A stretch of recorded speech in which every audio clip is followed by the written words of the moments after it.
Hi viewers, இன்னைக்கு நம்ம சேனல்ல பிரேக்ஃபாஸ்ட் சீரிஸ் தான் பார்க்க போறோம்.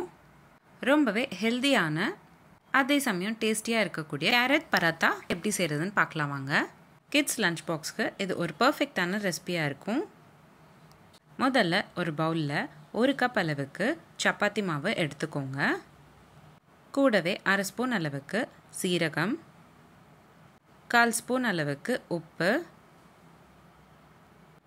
1/2 ஸ்பூன் அளவுக்கு கரம் மசாலா, 1/4 ஸ்பூன் அளவுக்கு காரத்தூள். அடுத்ததா 1 ஸ்பூன் அளவுக்கு எண்ணெயும் கூடவே சேர்த்துக்கோங்க. நான் இன்னைக்கு தேங்காய் எண்ணெய் சேர்த்துக்கிட்டேன். அடுத்ததா ஒரு மிக்ஸி ஜாரில் வேக வச்ச கேரட்டை நல்லா அரைச்சிக்கோங்க. அரைச்ச பேஸ்ட்டை இப்போ நான் அந்த மாவில் சேர்க்குறேன். நல்லா கலந்து விட்டுக்கோங்க.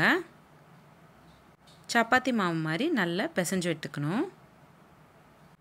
இப்போது நம்மளோட கேரட் பராத்தா மாவு ரெடி ஆயிடுச்சு.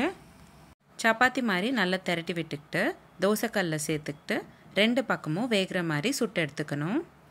உங்களுக்கு தேவைப்பட்டால் கீ இல்லைன்னா கோகனட் ஆயில் சேர்த்துக்கிட்டு 2 பக்கமும் வேகிற மாதிரி சுட்டு எடுத்துக்கோங்க.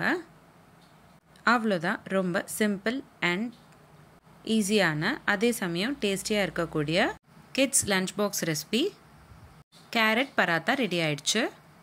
உங்களுக்கு இந்த வீடியோ பிடிச்சிருந்தா லைக் பண்ணுங்கள், ஷேர் பண்ணுங்கள். இதே மாதிரி டெய்லி ஒரு ரெசிபி பார்க்குறதுக்கு என்னோட சேனல் சப்ஸ்கிரைப் பண்ணிக்கோங்க.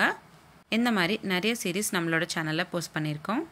Healthy pasta series, healthy breakfast series, kids lunch box ideas, கூட்டு சீரீஸ், குழம்பு series, rasam series, chutney series, Andhra பச்சடி சீரீஸ், தயிர் பச்சடி series, vegan recipes, gluten free recipes, healthy milkshake series, healthy ice cream series, no oil no boil recipes, சாதம் series, chapati side dish series, இந்த மாதிரி நிறைய series நம்மளோட சேனலில் போஸ்ட் பண்ணியிருக்கோம்.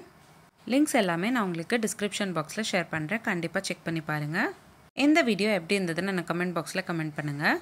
மீண்டும் சந்திப்போம் ஒரு சுவையான ரெசிபியுடன். தேங்க்யூ.